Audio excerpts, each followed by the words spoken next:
Исәнмесез, Гонг ТВ спорт һәм музыка каналын караучы хөрмәтле тамашачыларыбыз. Студияда гадәттәгечә без Артем Пескунов һәм Риздә Сәләхова сезне йолдызлы алачык тапшыруы сәламли. Бүген бездә кунакта продюсер, журналист, җәмәгать эшлеклесе, Россиянең һәм Татарстанның ат казанган мәдәният хезмәткәре, Татарстан президенты Рөстәм Миңнеханов тарафыннан фидакар хезмәт өчен медаль белән бүләкләнгән кеше, зур шәхес Рифат Әхмәт улы Фаттахов. Хәерле көннәр, исәнмесез. Сезне биредә студиябызда сәламләвебезгә шиксез шатбыз. Рәхмәт килүегезгә. Менә иң беренче Артем продюсер дигән сүзне әйтте. Продюсер дигәч, чыннан да Татарстанда нәкъ менә сезнең исем искә төшә, сез күз алдына килеп басасыз. Ләкин шулай да күп кенә кешеләр үзләрен менә артистның администраторы булса, интернет шелтәрендә аның шәхси рәсми төркемен алып бара икән, ул үзен дә продюсер дип билгели кайбер кешеләр. Кем ул продюсер дип әйтте? Хәзер алайган түгел, билет сатучылар да үзләрен продюсер дип атыйлар. Әлбәттә, продюсер дигән сүзгә бик күп төрле аңлатма бирәләр, әмма ләкин нигездә ул җитештерүче дигәнне аңлата. Инде безне өлкәгә карасак, теге сәнгать, мәдәният өлкәсенә карасак, ул теге яки бу объектны алып, ул булсын аерым бер шәхес, ул булсын аерым бер инде программа, аны юктан бар итүче дигән сүз. Юктан дию ул дөрес була микән? Юктан бар ясап буламы? Нулдан башлап бер продуктны, ул аны сәхнәгә, базарга тәкъдим итәрлек дәрәҗәгә җиткерү. Инде әйтик, безнең очракта, мәсәлән, җырчылар белән эшләгәндә, без продюсерлар инде җырчының бөтен оештыру эшләрен алып баручы, аның теге һәм иҗади, һәм икътисади, һәм финанс, һәм башка оештыру эшләрен алып баручы бер менеджер буларак, оештыручы буларак та күз алдына китерәбез. Әлбәттә, продюсер дигән сүз ул дөнья базарында инде яңа сүз түгел. Инде гасырлар буе мөгаен бардыр, бирәк тә чит илләрдә, ул инде Россиядә да үзенең тәҗрибәсе бар кебек. Әмма ләкин безнең татар мөхитендә әле ул яңа гына килеп кирип бара. Ягъни сез минем продюсерым булсагыз, мин инде сәхнәгә чыкканда нинди төсле күлмәк кигәнемне дә сезнең белән киңәшләшергә тиеш буламмы? Ирнемә нинди помада сөрткәнлегемне дә сезнең белән киңәшләшергә тиешме? Ни дәрәҗәдә мин продюсерыма буйсынырга тиешлеме? Ул барысы да килешү нигезендә хәл ителә. Сез аны килешү нигезендә хәл итәсез. Әлбәттә, ул дөнья ул теге килешү кысаларына сыймый. Дөньяда теге продюсер белән башкаручы бары тик шул арада гына уңыш эшли ала, әгәр дә алар арасында бер-берсенә ихтирам ышаныч булган очракта. Әгәр дә менә бу чик әз генә югала икән, бу тантым бетте дигән. Җимерелә дигән сүз. Менә нольдан дидегез, нольдан күтәреп менергә кирәк шәхесне дидегез. Менә Миңгол Галиев булай дип әйткән инде, тавышы булган кешене җырлатырга була, җаны ул җырлыйчак, шөгыльләнсәң әлбәттә аның белән дип әйтте. Теләсәң инде кешедән диенде, җырчы ясарга була. Сезнең фикерегез ничек? Теләсәң инде җырлаучыны җырчы дәрәҗәсенә меңгергә буламы? Андый мисаллар юк түгел бит. Бүгенге заманда бит инде теге техник мөмкинлекләр дә бар. Бүгенге заманда бит инде теге пиар дигән әйбер дә бик көчле.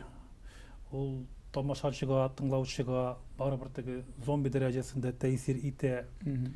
Күпмедер дәрәҗәдә кемнедер танытырга мөмкиндер. Әмма ләкин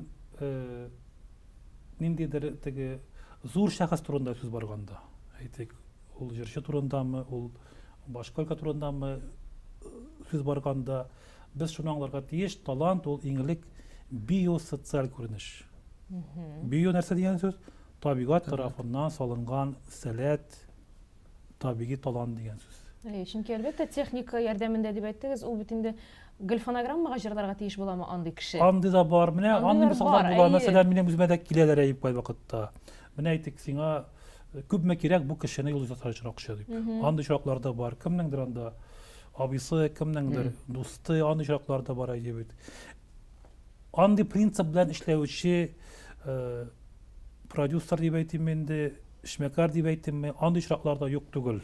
Алар безнең якын тирәдә мөгаен бардыр әйе бит. Әмма ләкин кабатлап әйтәм, ул теге тарихка кирип калырлык өчен сәнгать күренеше булырлык ниндидер бер тарихи әйбер тудырып булмыйдыр. Буш хукуктан Буш хукуктан, әлбәттә әлбәттә. артист ясап булмый. Әлбәттә талант сәләт булырга тиеш. Инде без менә артист белән продюсер арасындагы мөнәсәбәтләр турында әзрәк сөйләшеп киттек. Халык нигәдер продюсер дигән сүзне ишеткәч, нигәдер әзрәк теге шикләнебрәк карый. Кем инде ул продюсер, менә ниндидер артист аркасында ничектер акча эши дип карыйлар бит. Хәтта продюсер сүзен ишетүгә үк ниндидер тискәре итеп кабул итәләр. Хәтта әлеге сүзне. Әлбәттә уланы халыкның продюсерны кем икәнлеген белмәгәнлектән килеп чыгамы бу хәл. Бу беренчедән шулай, беренчедән бу мин сезне аңлыйм нәрсә теләгән нигезне. Бу безнең әле җәмгыятьтә продюсерлык эшчәнлегенең традициясе юк. Безнең бит әле яңа килеп керә бит. Шуңа күрә ул әкрен генә үз урынын алыр бит. Аннары безнең татар мөхите ул бик консерватив мөхит. Ул яңалыкны бик авыр кабул итә. Һәм иң мөһиме тагын шунда, тамашачыга, тыңлаучыга барыбер. Сәхнәдә матур җырлаучыны кем чыгарган аңа? Продюсермы, администратормы, директормы, чыкканмы? Аңа ансы мөһим түгел. Ул менә кайвакытта менә дөрес әйтәсез, теге продюсер белән җырчы арасында аңлашылмаучы килеп чыккан чиракта да Бинәйтәр тамашачы күбрәк җырчы ягына баса дип. Аны ул теге мораль яктан булса да яклый дип. Ул бәлки монда аерым шәхескә каршы да чыкмыйдыр. Аерым шәхесне дә якламыйдыр. Ул менә шул сәхнәдә басып торган, телевизор экраныннан күренгән, радио ишетелгән, үзенә якын матур тавышны яклый. Ул шул артистның матур образын яклый. Ул теге продюсерга каршы чыгам дип уйламый да бит. Дип уйлыйм мин. Әмма ләкин кабатлап әйтәм, бу традиция, ул җиңел түгел.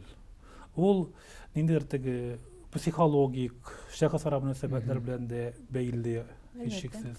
Һәм әлбәттә ул бу өлкәнең хокукый нигезләре бездә әле бик ничегәдер йомшаграк. Башлангыч этапта гына. Бездә җырчыларның, продюсерлар белән теге килешү нигезендә эшләү культурасы юк. Килешүне бит инде эшләгәч, аны бит үтәргә кирәк. Ул бит килешү ике яклы дигән сүз. Безнең кайбер җыракта килешүне безнең кайбер яшьләр ул теге сәхнәгә чыгу мөмкинлеге дип кенә аңлыйлар. Бу дөньяда бит хукуклар бар һәм хукуклар янында бурычлар да була.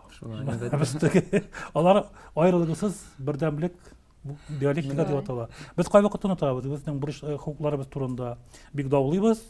Анда теге мәйданнарга чыгып, хукук органнарына да барып, әмма ләкин бурычлар турында әлбәттә ул теге килешүләрдә бәлки әле бик кабил түгелдер.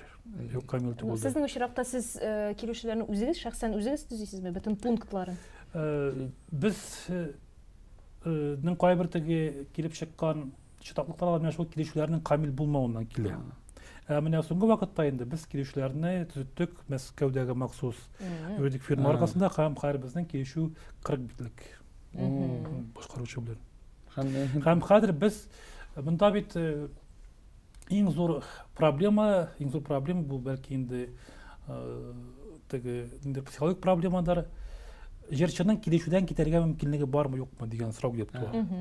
Без хәзерге чиракта без килешүдән җырчының теләсә кайсы вакытта чыгарга мөмкинлеген калдырдык.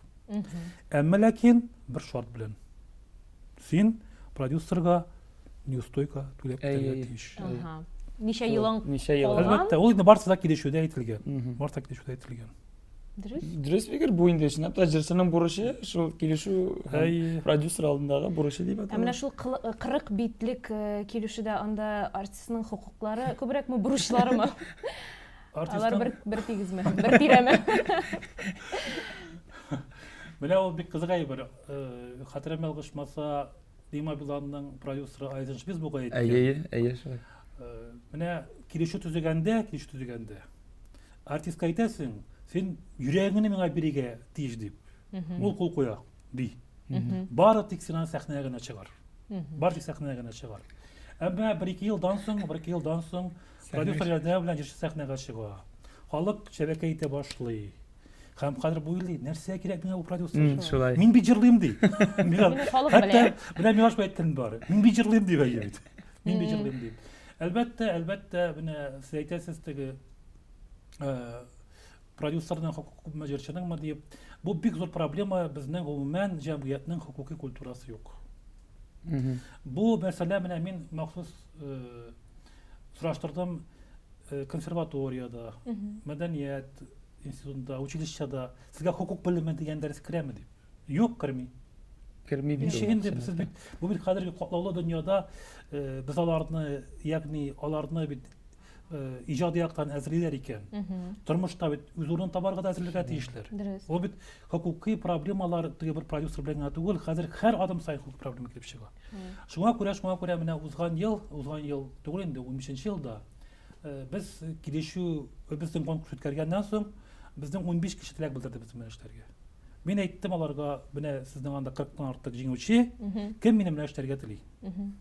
Мин һәрберсенә шул килешүне тоттырдым 40 битлекне. Һәм кат-кат әйттем, бер айдан соң гына киләсез. Сез аны кат-кат өйрәнегез, кат-кат тикшерегез, әтиянигезгә күрсәтегез, юристларга күрсәтегез. Югыйсә кайбер вакытта теге тиз генә кул куялар да, анда әйтәләр, мин аны укымадым да дип.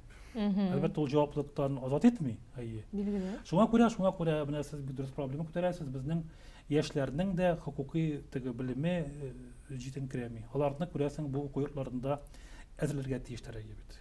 Продюсер белән башкаручы әлбәттә бер тигез дәрәҗәдә аяк терәп бәхәс әшәргә дип әйтергә ярамыйдыр инде. Фикер алышырга тиеш. Фикердәшләр булырга тиеш. Фикер алышырга тиеш. Фикер алышырга дәрәҗәдә булырга тиеш.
Театр артистлары буларак, менә режиссер спектакльне куя, артистлар уйный, тамашачы артистны белә, инде режиссерны ул белеп тә бетерми. Кем спектакльне куя, анда бөтен мизансценаларын, артистларын, характерларын куеп бирә, режиссерны белмиләр дә. Ләкин менә безнең репертуарда инде зур теге афишада театрның баш режиссеры шундый кеше дип язылып куела. Бәлки менә мәсәлән артистның афишасы тора икән, анда да продюсер шулай дигән. Шул эшлибез, шулай әйтәбез. Шул димәк яхшы, бу инде халыкка. Менә безнең хәзер Азатның концертлары бара, Рәнистең, анда продюсер Рифат Фаттахов дип язылган. Ярый, менә хәзер әйдәгез инде Рәшит Вахапов фондына күчик. Сез бит Рәшит Вахаповның тормыш юлын өйрәнеп, иҗатын өйрәнеп, аның турында китап чыгарган шәхес. Бүгенге көндә милли мәдәниятне өйрәнеп, ниндидер фәнни эшләр чыгаручылар бик аз. Бик азалар чыннан да фәнни хезмәтләр нәкъ менә.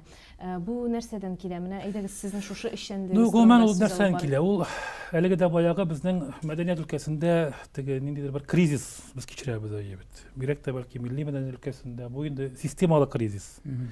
Шул исәптән менә сез күтәргән мәсьәлә бит безнең тарихыбызны, шәхесләребезне фәнни яктан өйрәнү дә бездә бик нык аксый.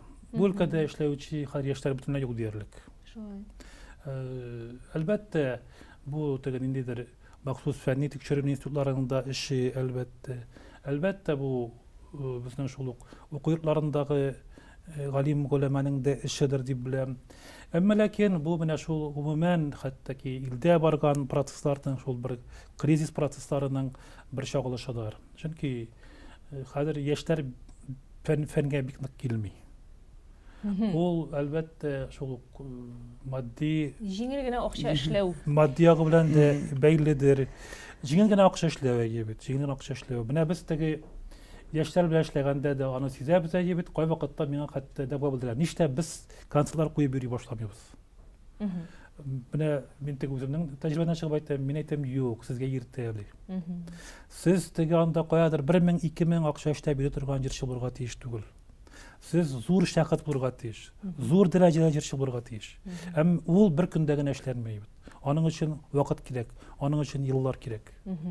Ягъни син көтүп алынган артист булырга тиешсең, шулай бит. Чөнки клубка барып төшәсең, анда әллә ничә дистәләгән афиша. Көтүп алынган, менә усына барыр идем. Көтүп алынган гына түгел, зур профессиональ дәрәҗәдәге шәхес булырга тиеш. Һәр хәлдә без үзебез шуны максат куябыз. Әзерлекле. Менә инде ул сез продюсер буларак, җитәкче буларак билгеле бит инде.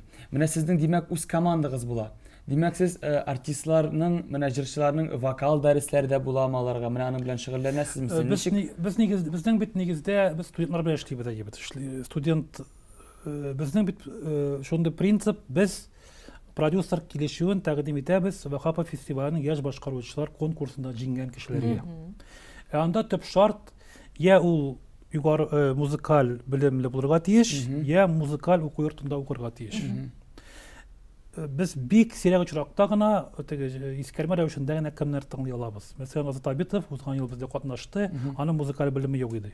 Ул бик теге үҗәт мишәр малай буларак, мине тыңлап кына карагыз инде тыңлап карагыз дигәч, без дигәндә жюри әгъзалары теге кешелекле кеше буларак, әйдә тыңлап карый инде дип, ул чыннан да әйбәт тәэсир калдырды. Аннары аның өчен махсус үзешчән сәнгать дигән номинация булдырып, ул безнең хәзер әнә матур гына беренче адымнарын ясый. Һәм сольный концерты булырга тора. Елда бирсәң, сольный концерты була закламый.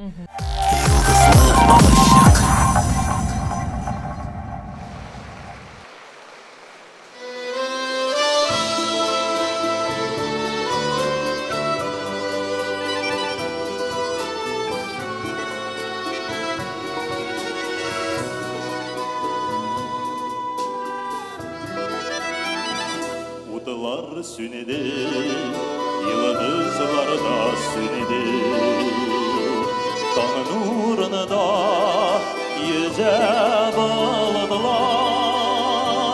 Sünise sünesin, udular yıldızlarda, Mine de eli sünemez ümidi var. Sina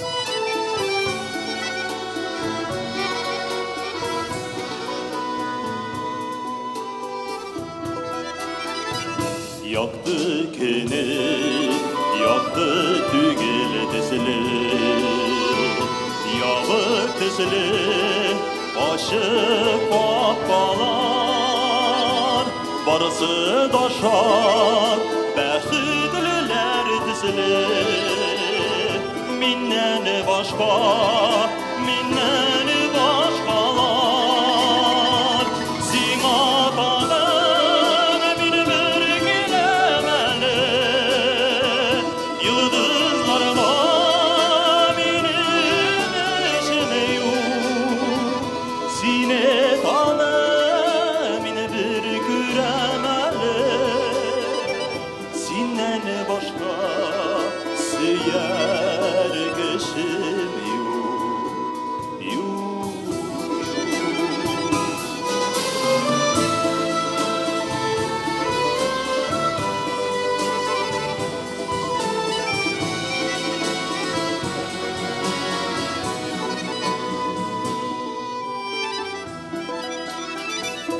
yıldızlarda kabat kalındılar. Kabat yandı udular ilerine, yanıların köyüler mi bilen, almaştıran günlü dünlerge. Simadanın mini bir gülemeli, yıldızlarda benim yaşamıyor. Sinetanın mini bir gülemeli, sinden başka süyer geçmiyor. Simadanın mini bir gülemeli, yıldızlarda benim yaşamıyor. Sinetanın mini bir gülemeli, sinden başka süyer geçmiyor. Yok yok.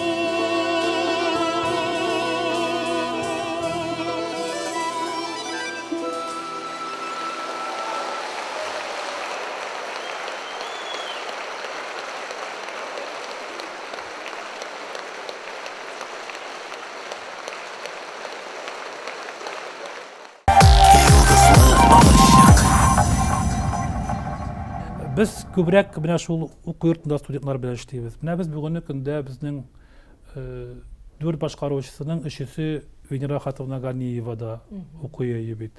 Biz olar bilen bik tıgzılımtade gün sayan derli aralaşabız. Elbette ularning tege professional üsiş yagın ul temin iti. Azat birer koya okura kirdimsen hazır? Azat elbette ul Azat bizning bilen işli başlagaç biz anga özütün tilege buldurdu ul sımıskına yazdı, sizde vakansiya kalmadı mı deb. Ama onun özünçəligine bizning jüri bik нык tesir etdi. Bik нык iktibar etdi. Hem ol hatta bizning gala konsertda da eng aybet çıkacağıların birisi bulsa. Ana xalq bir yıl kabul etdi. Biz anga şunday şart koyduk, biz sen meşti alabız, bir şart bilen. Sen profesyonel bilim alarga tiyiş. O bugünkü günde Medeniyet İnstitutunda Venera Khatovna Ganiyevada bilim ala. Endi sizin mene işçilerigiz ve tirekiren jirçilarıgız mene alar mene şulay türlü konkurslarda türlü jurnalistlarga interviewlar bereler. Mene o istedeşiler mi? Televideniyega interview berge mümkinler. Alar nişik sileşirge tiyişler, özlerin halk bilen nişik tuturga tiyişler, sahnede nişik jürige tiyiş. Mene alar işleneme lakin Elbette biz interviewlar vakitinde da ben iş alıp barabız. Ama lakin ol barısı da tecrübe iş ol vakit şey gibi. Ol birinci interviewları bir uğuşda bulmazka mümkün. Sizi bitinde iletesin balam, bunda ortadan Kavuşap, sile battın. Onlar kavuşap da giteler, kaltırap da düşerler ekran karşında, kamera karşında. Ama bire koy vakitte bizge yeterdi, siz studentlardan bir iş alıp çıgasız deyip. Ama onlar için sahne ol bik zor tecrübe. Ol oku yurtunda bilim alı ol bik kiregiş. Ama lakin teoriyani bilip de praktika bilen nıgıtmasam ondan zor bir iş almay. Ol praktika sahne ol bik zor fayda deb oylayman işlerge. Şulay da Reşit Vahapov fondu studentlar bilen gene tugul. Hatta bütün dünyaga bilgili artistlar bilen de işli. Şulay bit mene İlham Valiyev, Altın Bitlik premiyasi laureatı, Башкортстанның атказанган артисты, аның Казанда шаулап концерты узды һәм бу мәдәни чаралар арасында иң истә калганнары дип сөйлиләр хәтта. Хәтта язып чыгалар. Хәтта язып чыгалар. Менә аны сез Рәшит Вахапов белән чагыштырасыз, шулаймы? Çağıştırılık şahıs mı şunlakta? Ну, мен алар әлбәттә икесе дә чагыштыру дигән сәнгатьтә чагыштыру дигән әйбер бик дөрес түгел иде. Бездә кай вакыт талган түгел, бездә хәтта шундый татарда бер ямсыз тенденция бар. Чагыштырган түгел зур шәхесләр бер-берсенә каршы да куялар. Менә аны халык күбрәк ярата, ул зуррак. Әлбәттә, инә белән дөяне айыра белергә кирәк.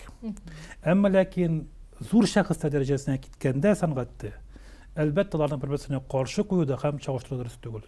Чөнки сәнгатьтә бары шул кеше генә үз урынын таба ала, әгәр дә ул аның яралып яткан индивидуаллыгы булса.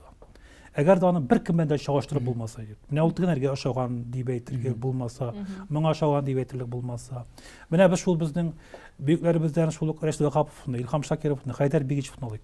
Алар барысы да безнең бик зур шәхесләр, бөек җырчыларыбыз. Әмма алар берсе бер-берсенә ошамаган. Алар үзләренең теге тышкы кыяфәтләре ярайында Худай Тәгалә табигать эше. Алар үзләренең башкару манерасы белән дә бер-берсенә берничә кабатламыйлар. Берничә кабатламыйлар. Әлбәттә, алар шул ялган шаган, алар барысы да бик зур шәхесләр. Менә Илһам Валиев та, ул безнең бөекләребезнең традицияларын дәвам итә, әмма аның ярылып яткан индивидуаллыгы бар, үз йөзе бар бит. Ул беренчедән бик тәҗрибәле опера җырчысы. Һәм аның менә шул югары профессионаллыгы аның эстрадада, халыкчан башкаруда бик нык сизелә. Әлбәттә, Илһам безнең халкыбызның бик зур табышы дип уйлыйм. Бәхете дип уйлыйм. Шулай, рәхмәт. Һәм миңа да бит әле бәхет татыды. Әрекеттә катнашырга шуңа мин шундый зур чарадан читтә калмавым белән бәхетлемен. Син аннан кайткач, чынлап та шундый хисләнеп кайтканым. Шулай да, хәтерлим. Искиткеч җырчы, әле андый җырчы күргән юк, чынлап та хисләнеп кайтканым. Әле дә хәтеремдә.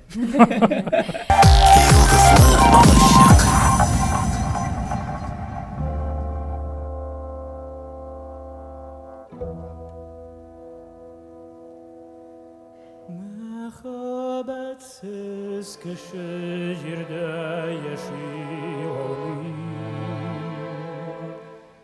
Мәхәббәтсез кеше һәр чак бәхетсез. Ушып китсәң дә син, йөзеп китсәң дә син, мәхәббәттән кала.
Мәскәү чит ил оркестрларын чакырып маугалар соңгы арада. Хәлбуки безнең Татарстаныбызда, Казанда да менә дигән оркестрлар, менә дигән ансамбльләр бар. Менә бу кылану димме инде кирәк микән безнең татар халкына? Бу миллилек шуның белән югалмыймы? Әлбәттә югала. Чөнки читтә яшәүче кеше нинди генә теге профессионал булмасын ди, ул бәгыренә татар моңа сыңдырып үсмәсә, ул барыбер татар моңын бирә алмый. Бирә алмый. Менә безнең шул ук Нәҗип Җиһановның Сабантуй дигән бик мәшһүр әсәре бар бит. Аны мин тыңлаганым бар, әллә ничә дирижер җитәкчелегендә оркестр бит. Барысы да әйбәт уйныйдыр. Әмма ләкин Фуат Мансуровка берсе җитә алмый. Чөнки Фуат Мансуров та миллилек ярылып ята бит. Бу бер икенчедән әлбәттә безнең үзебезнең милли кадрларыбыз юк түгел, бар. Беренчән кирәк аларны бәлки үстерергә кирәктер.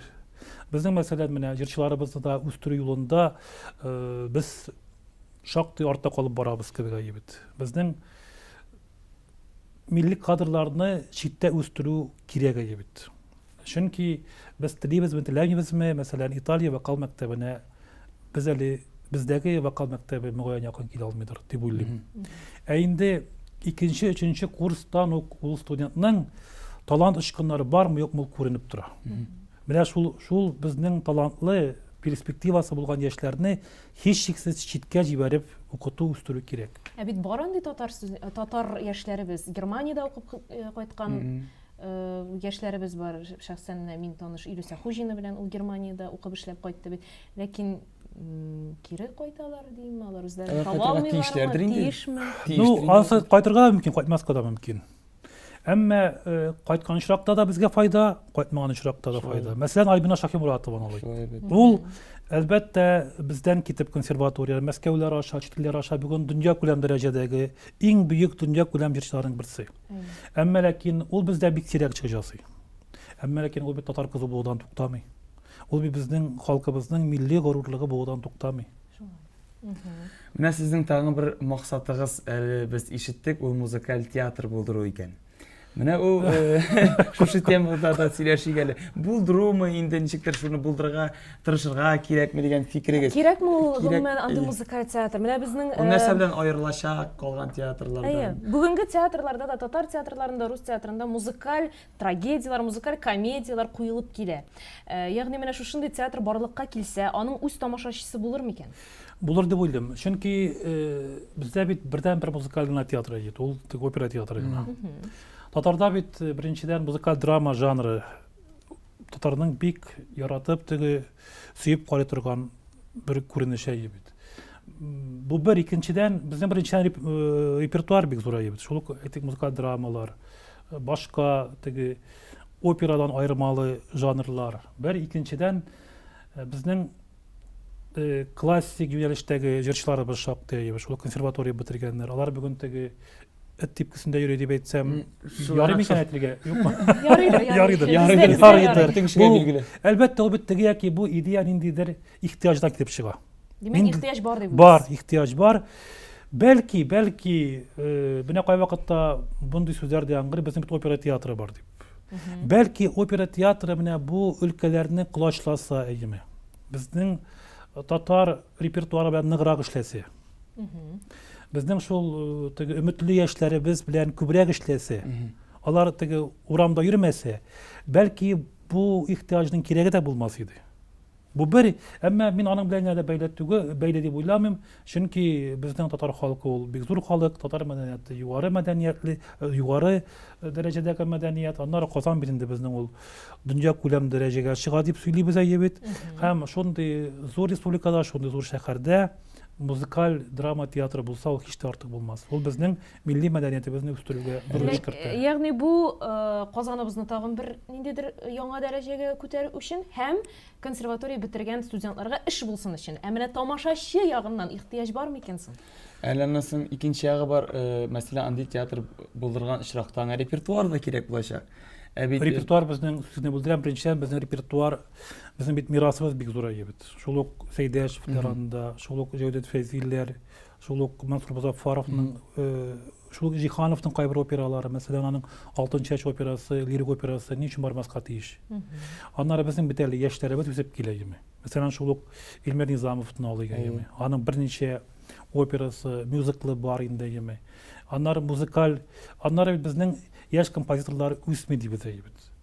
Аларның бит зур теге шундый зур хезмәтләренә ихтиҗ булмагач, улар нәрсәгә язсын?